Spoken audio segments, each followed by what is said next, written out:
on camera. Today's December 9th, 2022. We're in Atlanta, Georgia at the Atlanta History Center. My name is Joe Bruckner. I'm a volunteer at the History Center, and this interview and conversation we're having is part of the Library of Congress Veterans History Project. With us today is Sue Verhoff, who is the Director of Oral History and Genealogy at the History Center, Tony Hilliard, who's a volunteer at the History Center, and I'm a volunteer at the History Center. We're just honored to have with us today Miss Edna Cosby. Miss Cosby is a veteran of the United States Air Force, and she's come in here today to tell us a little bit about her life and about her military service. Ms. Cosby, we really appreciate you coming in today, and we're honored to have you. Thank you, and I'm honored as well. Will you give us your full name, where and when you were born? Okay. Edna Maria Cosby. I was born on January 21st, 1962 in Ypsilanti, Michigan. Okay. And what city and state do you live in now? I live in Hampton, Georgia. Okay. Tell us about your upbringing. Okay. Well, my parents are from Georgia. They're from LaGrange, Georgia, born and raised. And after they graduated high school, they moved north, during the migration, for better jobs. And both of them got jobs at Ford Motor Company. And raised us in, we had Ypsilanti it's a college town. Eastern Michigan University is there. But even within Ypsilanti is a little village, and it's called Willow Run, and that's where I was born. The best place to be raised. So had a really good upbringing. I'm the youngest of 5. I have 3 sisters and a brother. And I had a really good upbringing. Yeah. I did. Fun childhood, good memories. Yeah. Tell us about your schooling. Did you go to school in Ypsilanti? Well, I did, grade school, but that's one of the reasons I went into the military. After I graduated high school, I wanted to go to college. And we were in that little cusp where my parents made too much money for us to get financial aid, and not enough to really pay for us to go to college. So that was my major motivation for going in the military. Okay. I originally was going to go Army. Funny story. I was originally going to go Army because that's all I knew. Yeah. I didn't, the people in my area who went into the military went into the Army. So that's what I was going to do. And so my brother-in-law was home on leave during the holidays, and he was in the Army. And so he asked me, he said, well, what do you graduated, so what do you plan on doing? And I told him, I said, well, I'm going to go in the Army, and he kind of laughed. He said, no. He said, don't go in the Army. He said, you're a girly girl, He didn't go in the Army. He told me to check out the Air Force. So that is really the only reason I ended up going into the Air Force. But my reason for going in the military was economics. I was going in to get the money so that I could go to college because that's what I wanted to do. Had either one of your parents been in the military? No. Okay. No. We had since I've been doing my ancestry, I had a couple of great uncles who were World War II veterans, but that's it as far as, military history and, in my family. Did those uncles or great uncles talk about their experiences at all? No, they didn't, but I remember as a young girl hearing my grandparents, the people around me, my grandparents talk about them being veterans. But no, they never directly talked about it to me. Okay. Continue with your life story. When you went into the military, any experiences you want to talk about before you went into the military? Just hear about your life. Okay. Well, like I said, I made the decision to go in the Air Force. Had no plans of doing 20 years. I wanted to go in, get the money, go to college. It was no patriotism, none of that. It was strictly economics. But once I got into the Air Force and began my journey, with my military history, I became proud of wearing the uniform, proud to be an Air Force, an airman.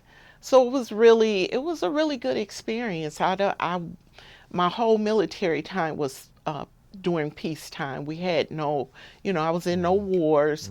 I remember when I first went in, right around 1982, they did the invasion of Grenada. And I remember us going on alert and all that. And I remember being nervous, thinking, oh my God, I'm going to war. So because we were preparing the mobility bags, and I remember it just being really serious and me being a little nervous because I didn't know what to expect. But all of my, time was pretty much peacetime. Yeah. So my first duty station was Little Rock Air Force Base. So during, I don't know if anybody knows this, but Air Force, all of our basic training is at Lackland Air Force Base in San Antonio. So anybody that has ever been in the Air Force went there for basic training. And so went to basic training, went to tech school, and I didn't want to go overseas right out, immediately. I didn't want to go.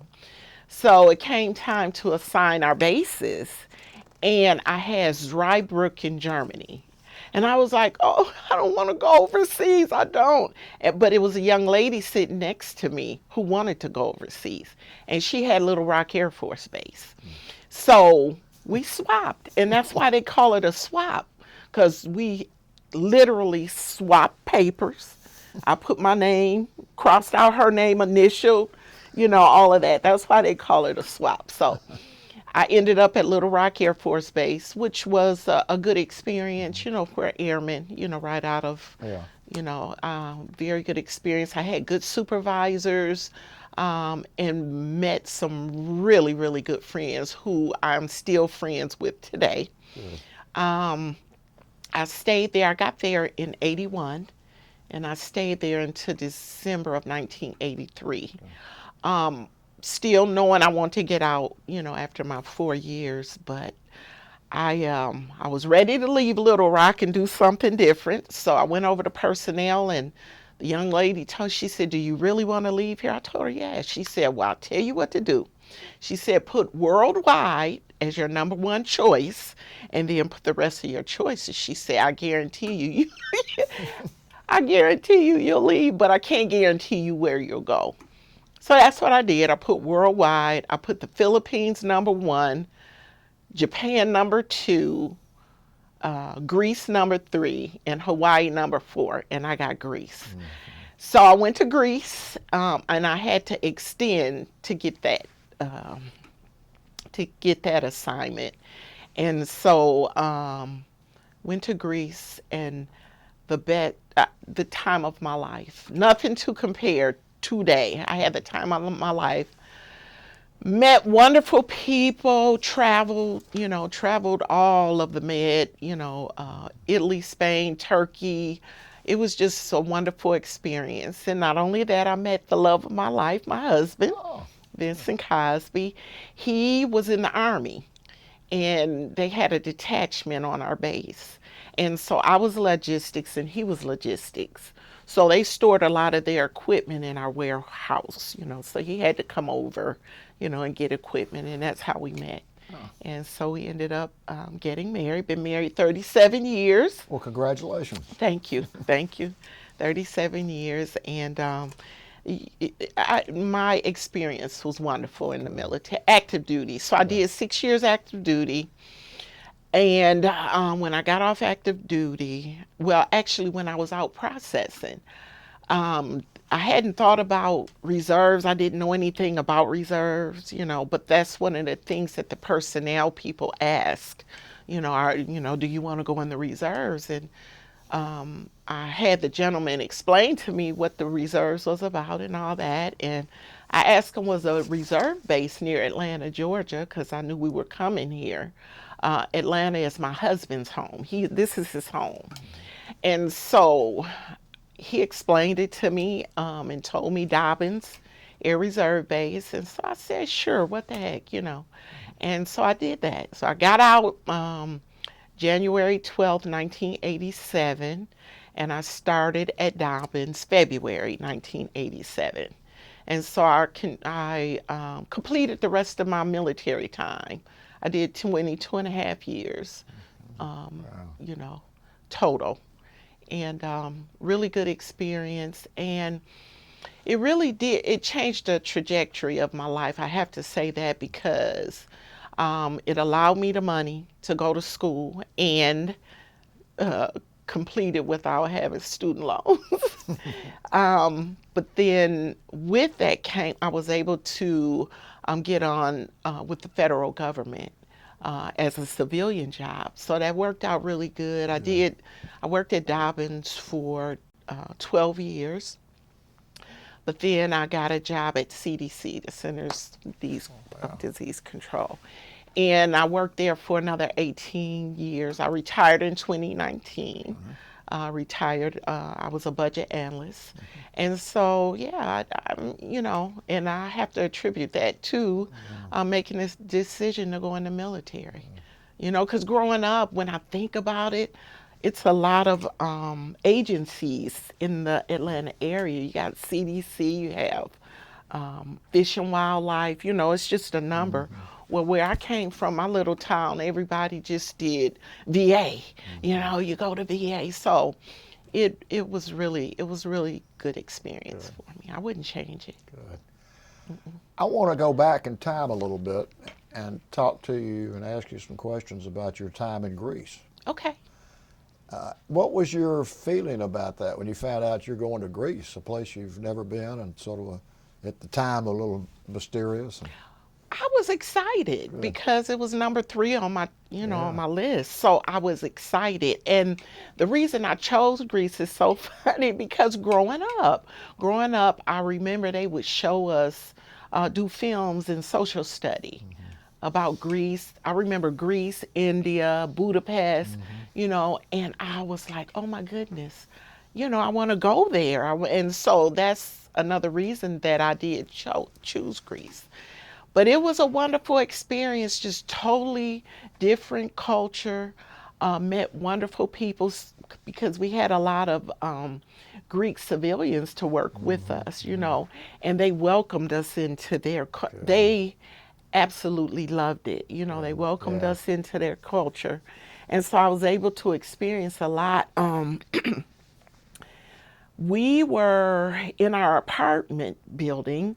We were one of 2 Americans. We were the only Americans in our apartment. And so whenever they, roasted that lamb or did, come, the plate breaking and, just all of that. It was just wonderful. My husband and I talk about that all the time because we didn't realize at the time that we were having the best time of our life. We didn't realize it.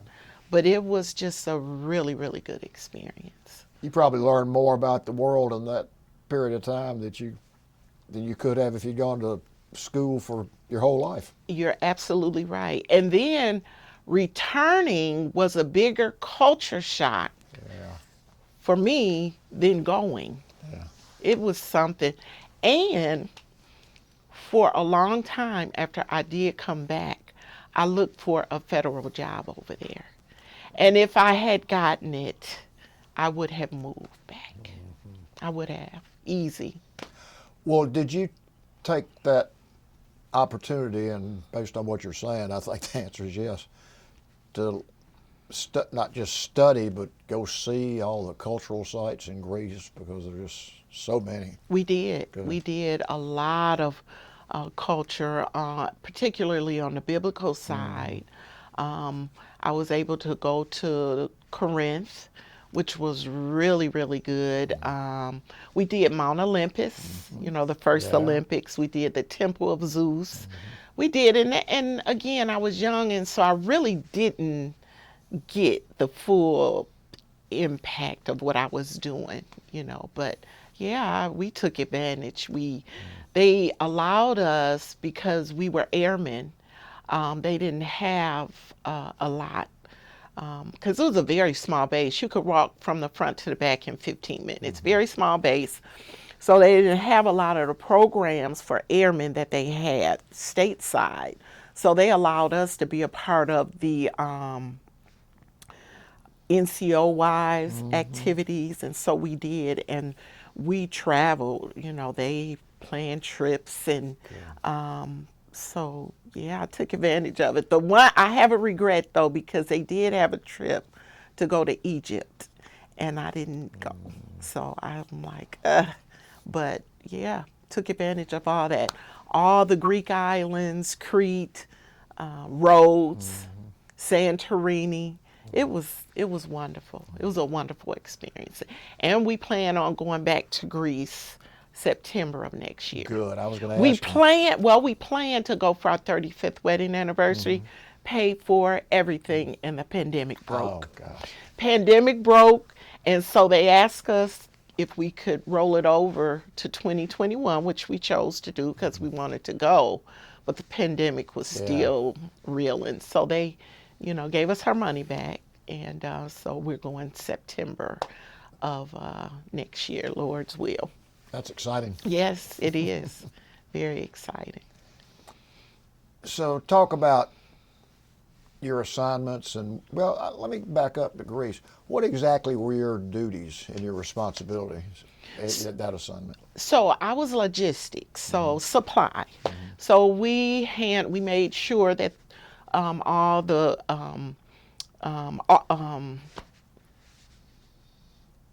Supplies? well, yeah, but all the units had what they needed in terms of their supplies, particularly the airline, the air. We supported them. It was a 7206 Air Base Group, Helena Khan Air Force Base. And so my particular job, I worked in stock control.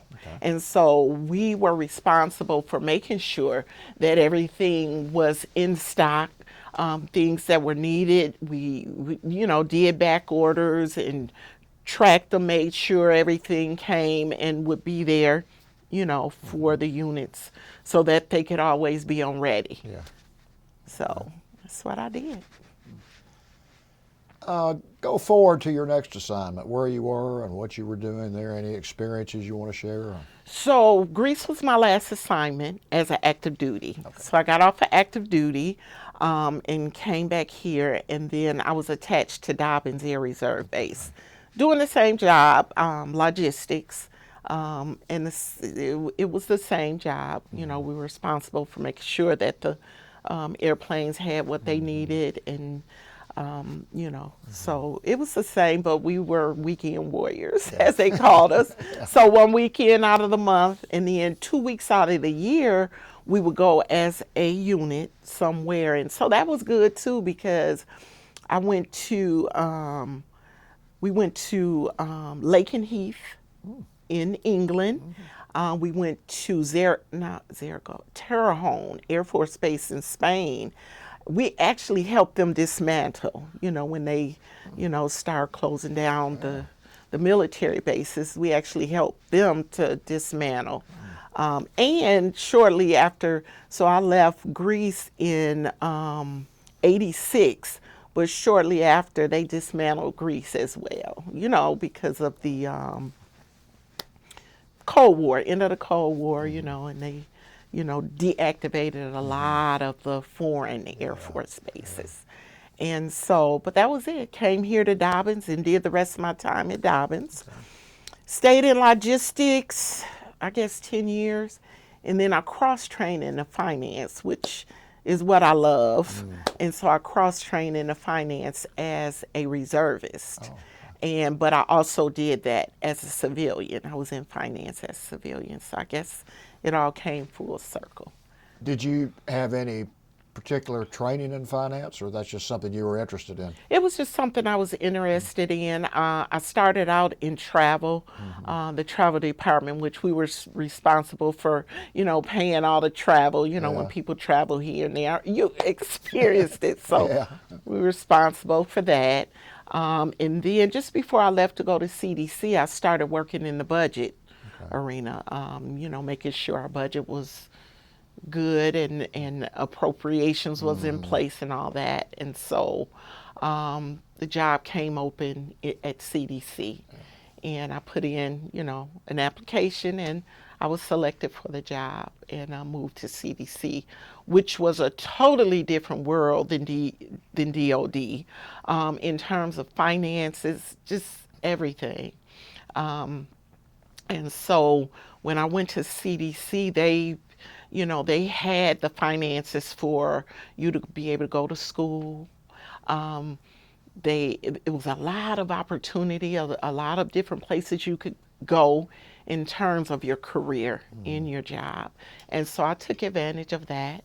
And so just like I said, just before I left Dobbins, I had started in the budget arena, and I found I really liked it. And so that was my goal when I went to when I went to CDC, was to eventually end up in budget. And God was gracious. So that's what I did. While you were doing that, did you stay in touch with a lot of your former military comrades? You mentioned you got some now that you still in touch with. Absolutely, yes, yeah.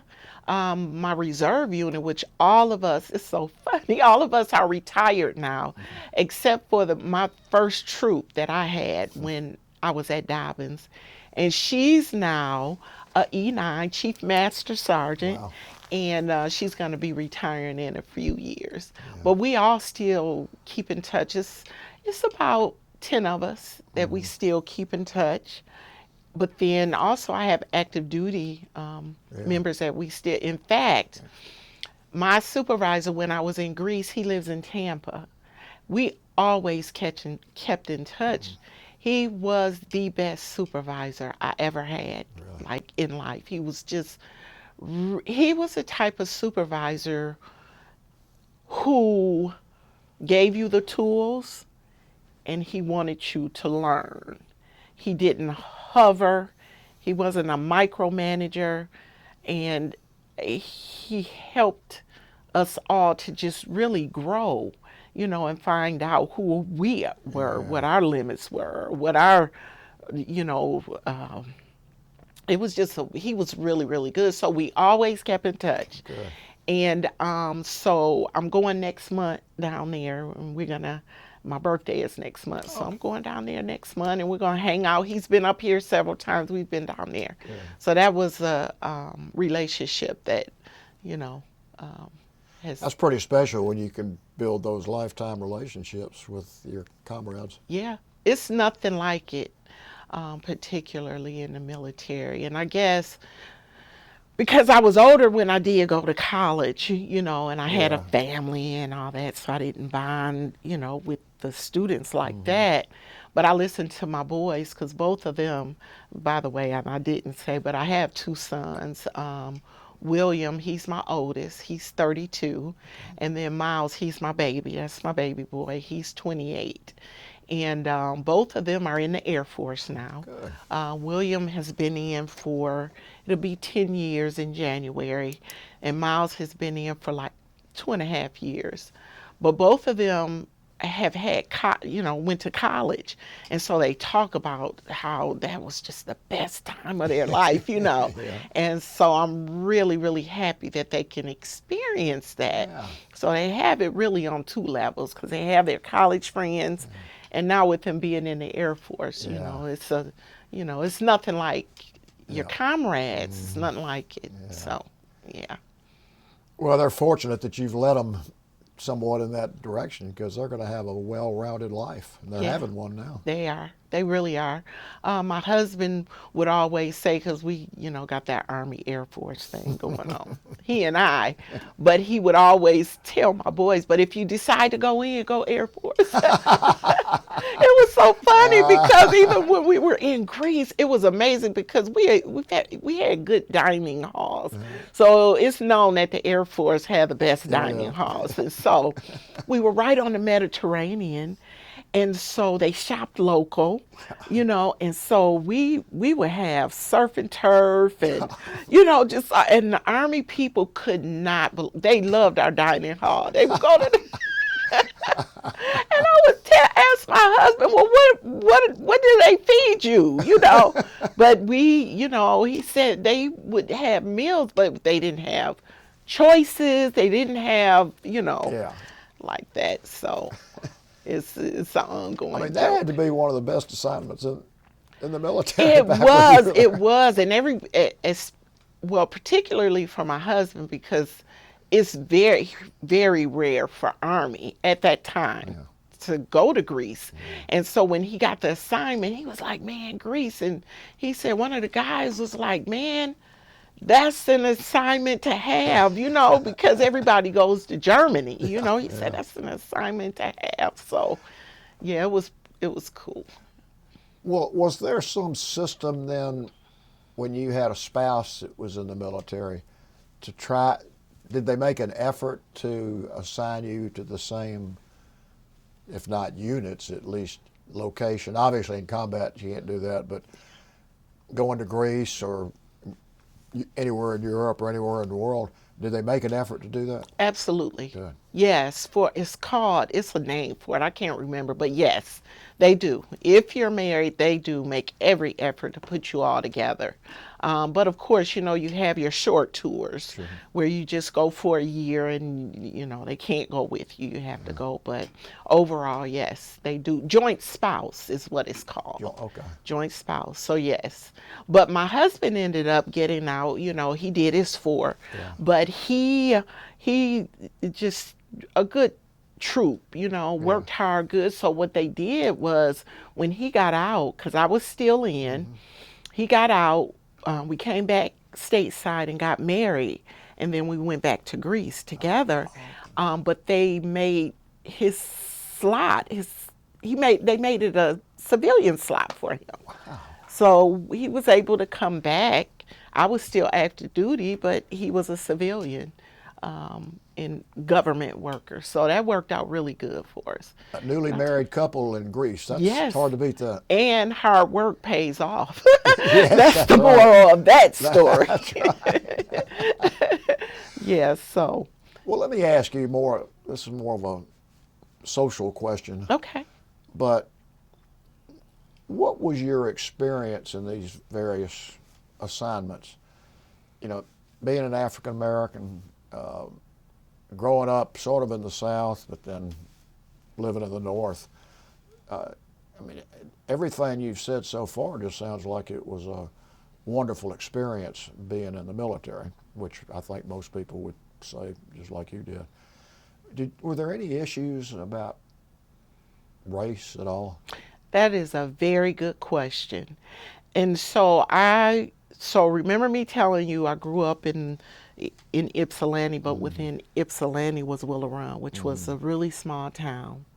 And so you had the African American who migrated north, and most Alabama, Georgia, the Carolinas. Well, but then you had a whole group of Caucasians who came from Kentucky. So a road literally divided, like they say the railroad track. Yeah. It was a road. So on this side was the African Americans, and on the other side, were the white people. Yeah. And so I really grew up very cognizant of race. Okay.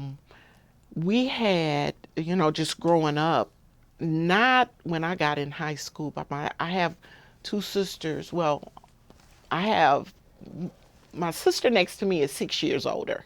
And then my second oldest sister is 8 years, and I have one that's 9 years. So they were in high school when I was elementary. And I remember many race riots. This is like they had race riots every year at the high school, every year. And then I remember this, and if you have time, you can look. It's out. You can look it up. It was, even back then, it was a national story. We had a principal to come in. His name was Wiley Brownlee, and he was aware of the racial tension in our town. So he came in to change things. So prior to him, the like our homecoming court was always all white. It was just white dominated at that time. So he came in and he made a rule that there will be 3 black nominees and 3 white nominees. He was a game changer, and everybody in the area loved him. You know, just loved him, and so of course it was some whites that just didn't like it. And so he was on his way home, and 4 guys who later they found out were KKK members stopped him, tarred and feathered him. No. Yes. And you can look, it's out there, you can pull it up, you can Google it. And so he stayed at the school, I think, a little while longer, but then he moved to another school district. But I just remember my parents and a lot of other parents really liking him because of the changes he made. Yeah. We had a family who moved, so they called the side of where the white people live Kentuckyville. Because they migrated from Kentucky and then on our side. I don't know what they probably called us, but and I remember too, we had a family, the first African American family to move over there. They had a cross burned in their yard.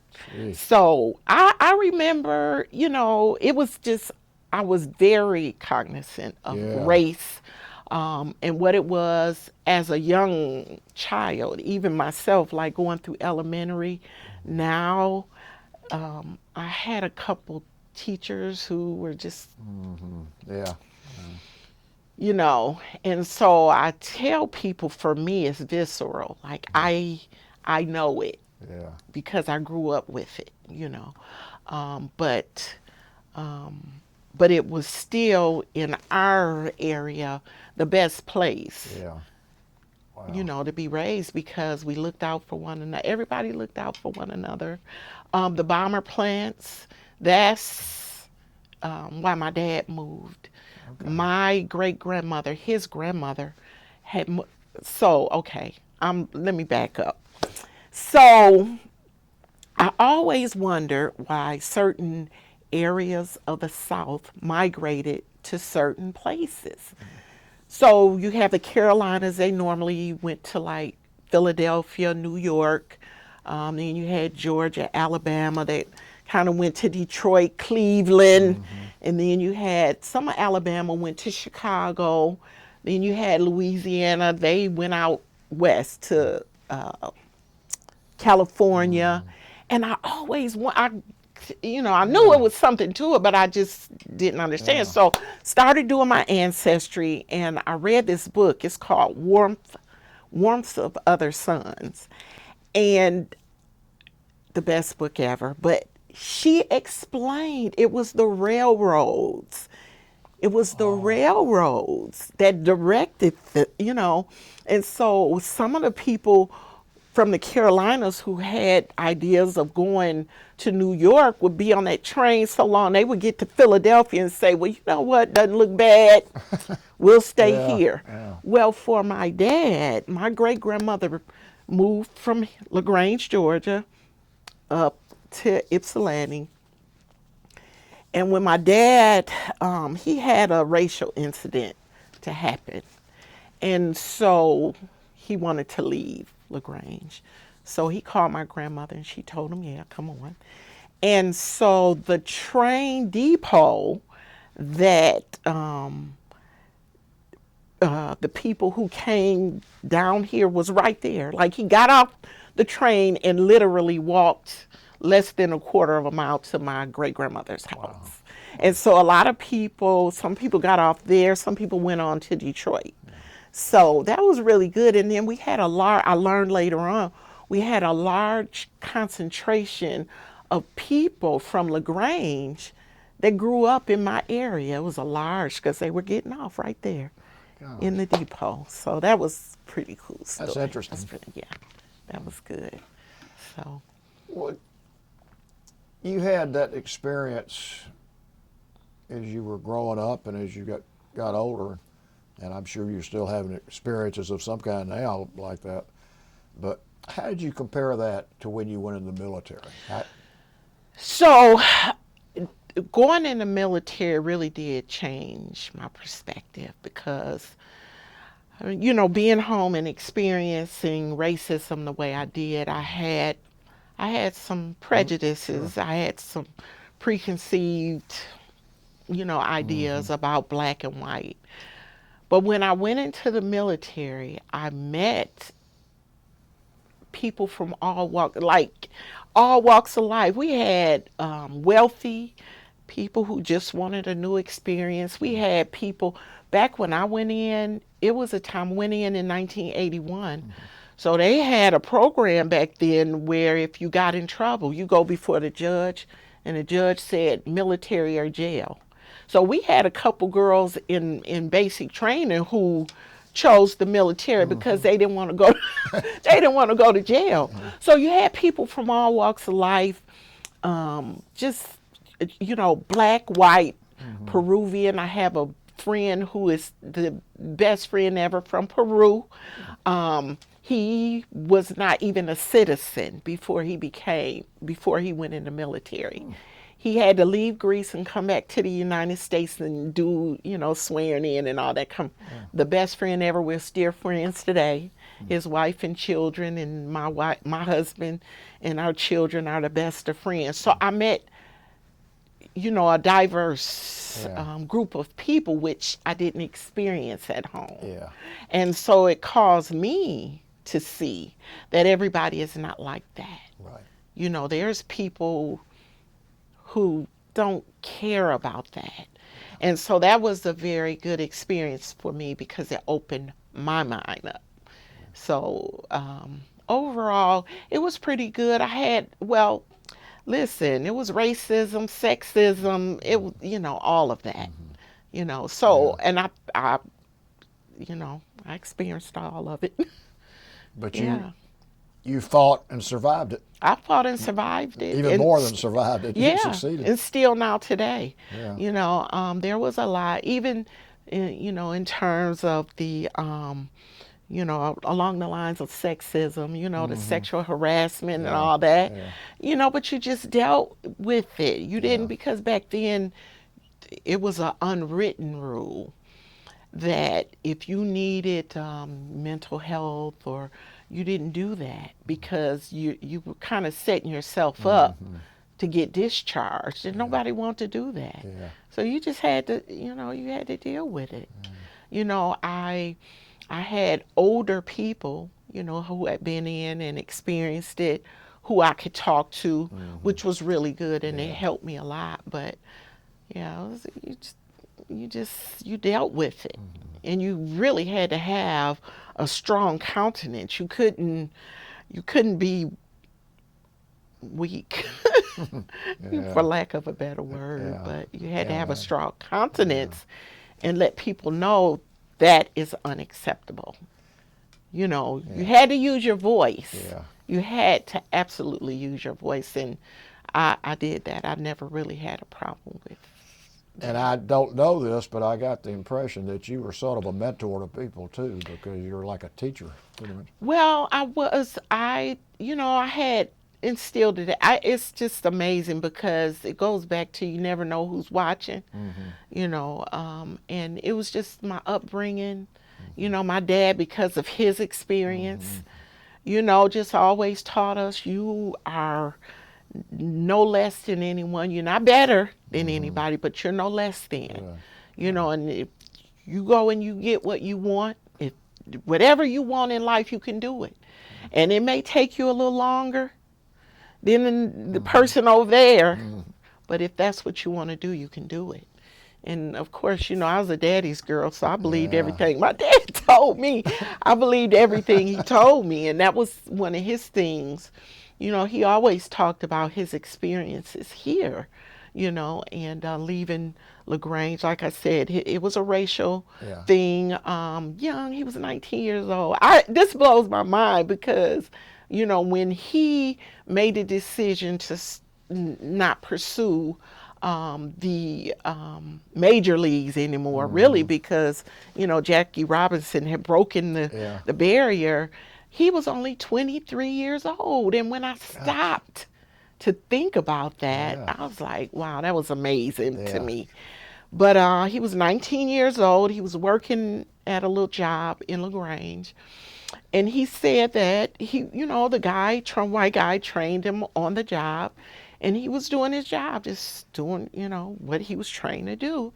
And he said it was another guy, white guy, that came and, hey, nigger, called my dad a nigger. And so my dad said, I heard him. He said, but I ignored him and just kept doing, what I was doing. And so by him ignoring him made him come to him. And he was telling my dad, you don't do that job like that. You do this. And my dad said, well, such and such trained me to do it this way. And that's the way I'm doing it, and he was giving him a hard time. And my dad was poised, And so, and I think the guy got a little nervous. And so he went and got the guy who trained my dad. And so, the guy was kind of as apologetic as he could be to my dad, given the circumstances. But my dad told him, listen, if you're going to fire me so I can leave, And so he said, the guy told him, just go on to, personnel. So he made his mind up. He said he got his little check. He told me how much it was, but I cannot remember. But I remember he made 90 cents an hour. I do remember that. And so he got his check, and he said he went home crying. And he said he told his dad, I got to leave here. I can't, And so that's when he called his grandmother, my great-grandmother, who I was blessed to have in my life till I was 18. But so he left and moved north. And so his first job was with the bomber plants. And so, of course, they're in the history books, I remember in one of my social studies class, I guess, but Willow Run was in the book. It was in there. It was that was pretty cool because that's where they built the bombers. That's where people went. That's where the, what's the lady's name? Rosie the Riveter. Yeah, right there. So that was pretty cool. So that was his first job moving to Michigan. So my dad he instilled a lot of really good things. Just really, and I have to say, for him to experience the things he experienced here, he was not a prejudiced person. And he taught us that it's not color, it's people, it's the people. And so he continued to play baseball, amateur, baseball. And so a lot of times he was like the only African American on the team, because it was amateur, but it was at a very high level. So so a lot of his, baseball friends, were white, and he knew how to handle himself.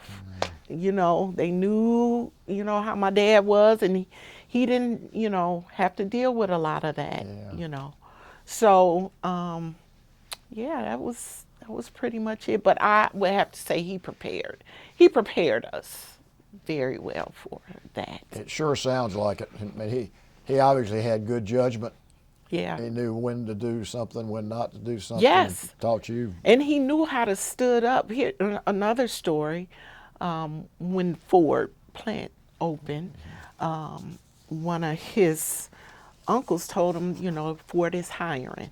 He said, I'll take you, you know, so you can, you know, put your application in. And so my dad said, yeah. So he went, had his application, went to the door, and the security guy, white guy, told him, no, you know, they're not accepting, you know. And my dad said, well, I was told to come, you know, no, you know, they're not accepting. My dad said, well, okay. So he left and went and sat in the car with my uncle and watched. And he watched. And he watched him let white guys go in there. Jeez. And he got out of that car and he went back. And the guy tried to do it again. And my dad said, you will not. I will go in there and I will give my application like I've been watching you do with the others, you know. And so that's how he got on with Ford. So my dad always shared those things with us for a reason, you know, to let us know it doesn't, you don't, that stops nothing. Yeah. You know, it stops nothing. So Well, it's pretty obvious cool. that he knew how to handle situations, he did. get done what he wanted done without any negative consequences. Yeah, yeah. So, you know, that was my experience, you know, growing up, watching him, you know, he was my hero, you know, so watching him navigate life and, you know, seeing how he dealt. My mom was there, but my mom, you know, she helped us on the other side, you know, how to be ladies, how to carry ourselves, how to, you know, and she did instill, you know, a lot of things in us, but you know, the life lessons, those are the things that my dad Well, they anchored. obviously succeeded in what they tried to do because you've learned from them. I Well, have. I'm sure. I did. You said you retired in 2019, yes. What are you doing now, just for activities and? So I volunteer, Yeah. like you. I'm a volunteer with a organization. Well, I'm in a few organizations, but I volunteer with Waypoint, which is in Griffin, Georgia, and we help veterans get their benefits. That's what we do. We help veterans get their benefits, and they come from all over, and we help them to get their benefits, to let, you know, make them understand this is an entitlement. Because we do have a lot of people to come in and say, you know, they almost don't feel worthy or what, you know, whatever, because they look at, so you got your World War IIs and your Vietnam veterans, and I'm partial to Vietnam veterans, and in my opinion, this is just my opinion, I just feel like every single Vietnam veteran that is still alive, that was boots on the ground, should get 100%. But that's just me. I feel that strongly, and if I could do it, I would. So, but there's a lot of people to come in and feel that way because of the Iraqi war, and you know, we've seen all that. So they don't feel, you know, but it's an entitlement. So Well, you're the kind of person we need working at the VA. That's I good. love it, and it's a 501c3. So, but it's my calling. So when I was young, when I was in the 8th grade, I wanted to be a social worker. That was what I wanted to do, you know, in life. But, you know, God knows how to do things, you know. And so, but this is the next best thing, because I do not want to go back to school. I do not want to go back and get a master's. You know, You got 60 enough. years old now, and I just, you know, but, you know, it's my calling. I love it. Good. So that's what I do. Tell us about the organization that's on your T-shirt. So this is the National Association of Black Military Women. And our organization concentrates on women telling their military stories. So many times you see men, you know, telling their stories, you know, similar to this, but we concentrate on women telling their stories and make sure that people know and understand. We had her name is Camille. Oh, I'll think of her last name in a minute. It slipped my mind. But she was a coder. She was a coder during World War II, and the Korean War. She just celebrated her 100th birthday, and so she is one of our honorary members. So we try to find people, and we do really concentrate on African American women, and so to tell their stories because we have stories too. Sure. I don't know if you know about the 688, but it was a battalion of all African American women during World War II who were called to Europe. It was a backlog in mail, couldn't get the mail out. It was a horrible backlog. So they called them over to take care of that, and they did it in 6 months. They had thousands and thousands of pieces of mail, and they did it in 6 months. And so now they're dying off, Yeah. So those type of things, So that's what. So now we do ours locally, and we do have close relationships with a lot of the nursing homes, assisted living, and we have found, some veterans, in those places, and so. We try to honor them during Veterans Day, Memorial Day. Good. We honor them. So that's what we're all about. It's we have a wonderful group of women that, comes together and does this. So it's pretty cool. So you spend a lot of your time helping others. Yes, Yeah. That's what I do. That is who I am. I can't imagine doing anything different. I love it, and God makes us the way He makes us. Yeah. So I want to see if Sue or Tony have any questions. No. You got most of mine, but one. okay. Anything you want to talk about with your training, your basic training? I just wonder what that experience was like as a woman from Michigan out in the world for the first time. Yeah. So basic well, it was pretty easy. So I was a good student out of high school, graduated with honors, cum laude. So I always liked school. So that was good. And then I was athletic. I played basketball. I was a cheerleader. So really I had that covered. I did delayed entry, which is so I was enlisted in October of 1980. But they would not have a slot for me until May of 1981. So I was enlisted from October until May. I was on lockdown for the Air Force, And so during that time, I made sure I did my running, my jogging, so I wouldn't, get out of shape and that kind of thing. So, but when I went in May, it was good. I mean, it was an experience, having to get up we had our drill sergeant, our TI, she's a technical sergeant, a training sergeant. She was something else, but they would play not Reveille. What is it in the morning? Is it Reveille? Reveille, yeah. What is the evening? Taps. Taps. Okay. So Reveille, they would play Reveille, and they would play it, and she would always say, "All right, everybody, get up." So we got used to that. So you had to get up, but they had to give us 8 hours of sleep. That was mandated. They had to give us 8 hours of sleep. Lights out, and so that's why you hear a lot of people had flashlight lights reading or whatever, but lights out. So we had to get up at 4 or 5 o'clock in the morning, and so that was the I guess hardest part, getting up like that. But after a while, you get used to it, So we get up and we go to breakfast. You have 15 minutes to eat.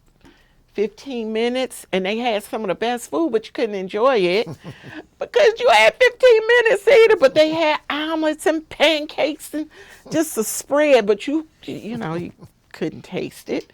And then we would go on, we would do our drill, for a certain amount of time during the day, and then we would do our school, our training.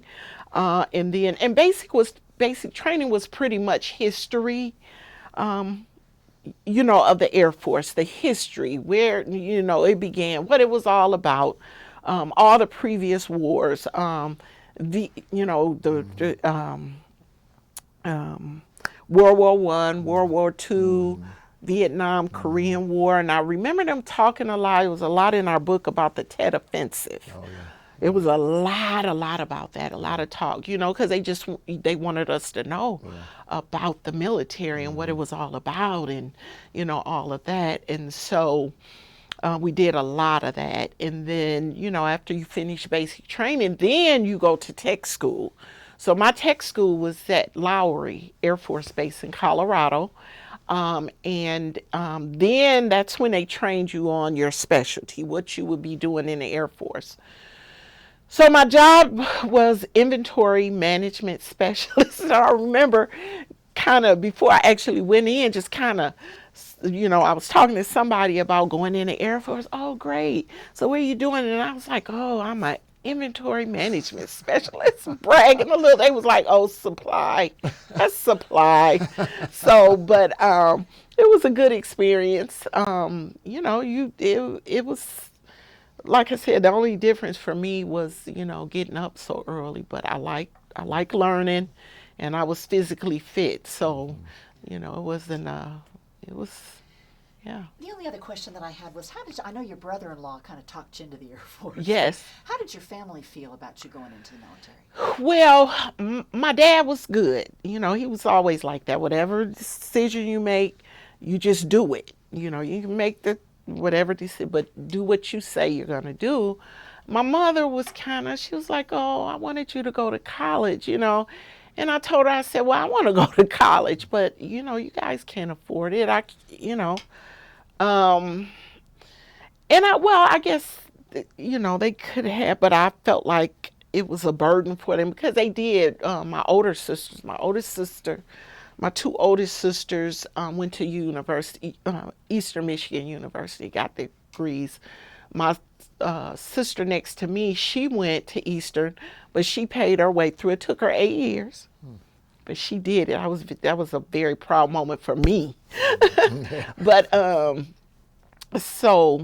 but that was it. I just kind of felt, like it was a burden, and so, but yeah, once I made up my mind, that was it. I did it. So it was kind of, I guess, bittersweet for my mom a little bit because she really did want me to go to school. But Dad was like, okay, soldier, and then my siblings, they didn't know much about the military. They just knew I was going in, the Air Force. So it was pretty cool. Even now, it's kind of cool. They still don't understand the military because it's certain things that when you go in the military, they never leave you. Like, the leadership, that kind of thing, making decisions, good, better, and different, make a decision.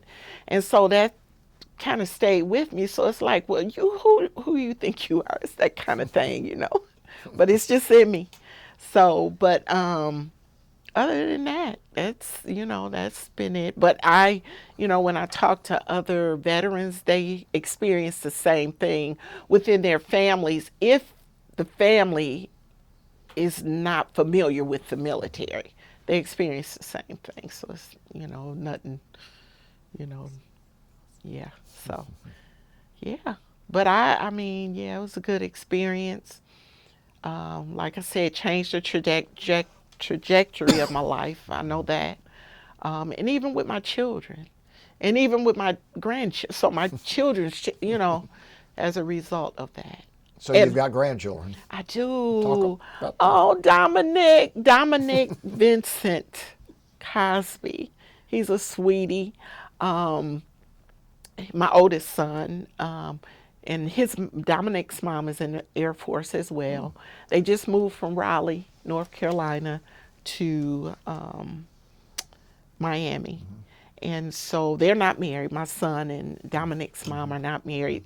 He's in New Mexico, which we went out there for Thanksgiving with him. But he's getting ready to PCS from there within the next couple weeks. He got accepted as a recruiter. So he'll be going down to Lackland for school and hoping to get the Miami area because he wants to be with his son. Yeah.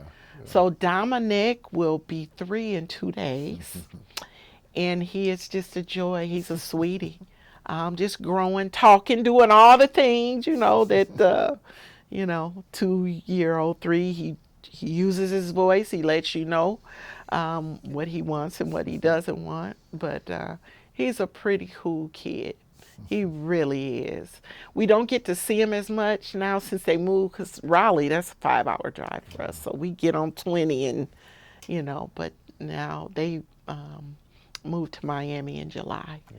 So, but yeah, so that's a joy.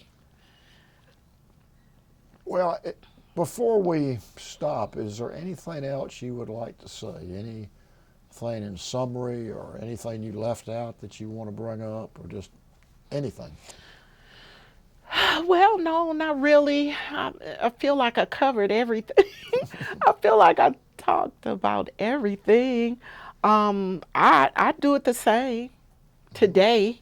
If I had it to do all over again, I would do it the same. It was a very good experience for me.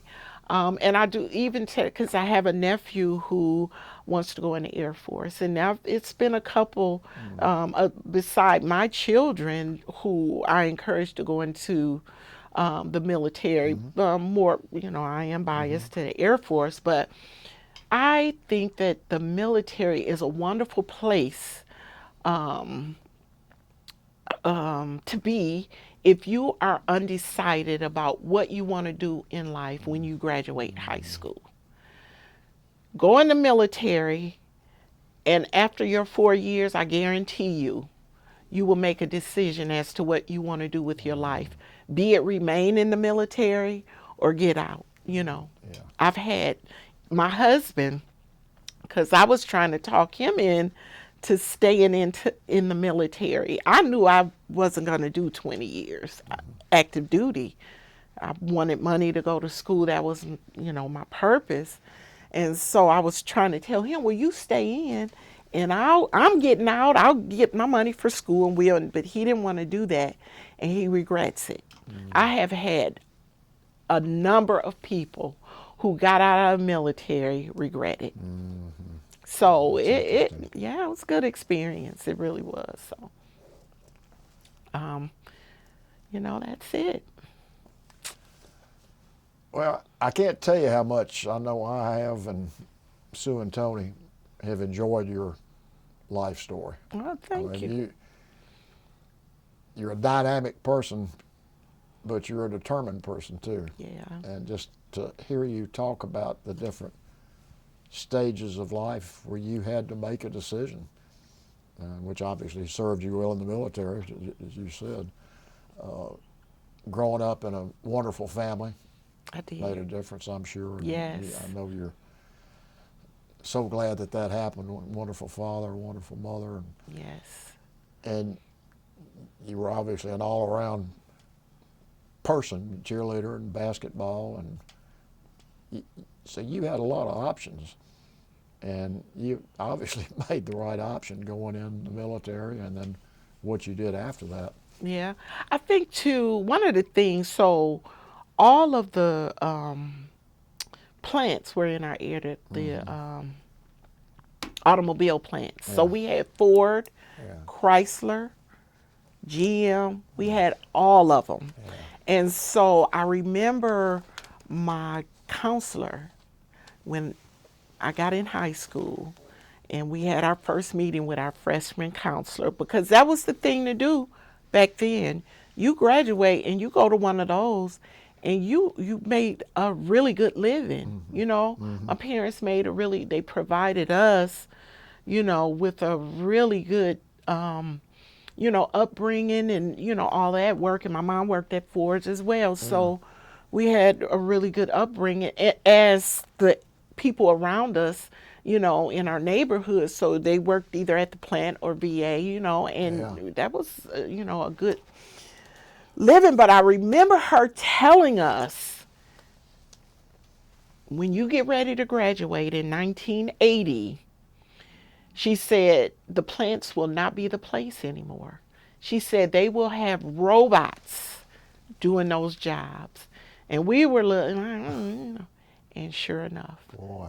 that is when they began to bring the robots in to do the jobs. And people started losing, their jobs. And, some years later, they just went away and just really, so it wasn't as devastating for our area as some of the other smaller places that I've seen, like on television, like 2020 and Dateline, they did stories. It wasn't quite as devastating because they always had smaller plants that still serviced, so people could go there, but it changed the area. It did change the area, so. But, yeah. So that's my story. Well, it's a heck of a story, and I know you're very modest, but just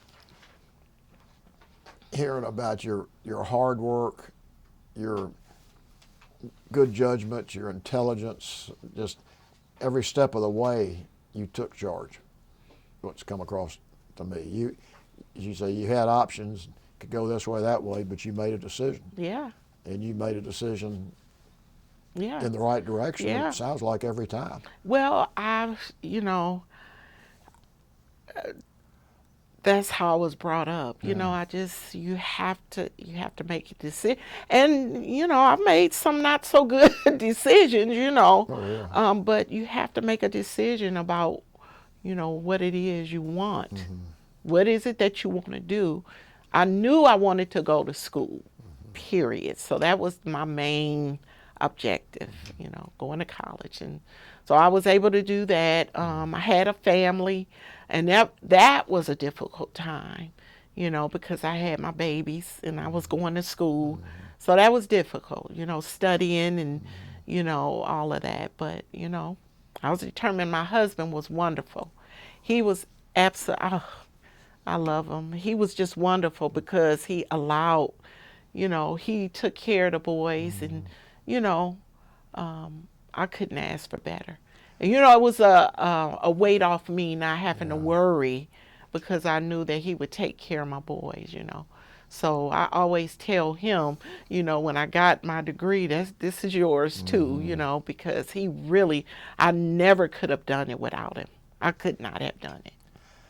Well, in fact, the last thing I was going to mention, and you pretty much took the words out of my mouth, is what a wonderful mother and wife and grandmother you are.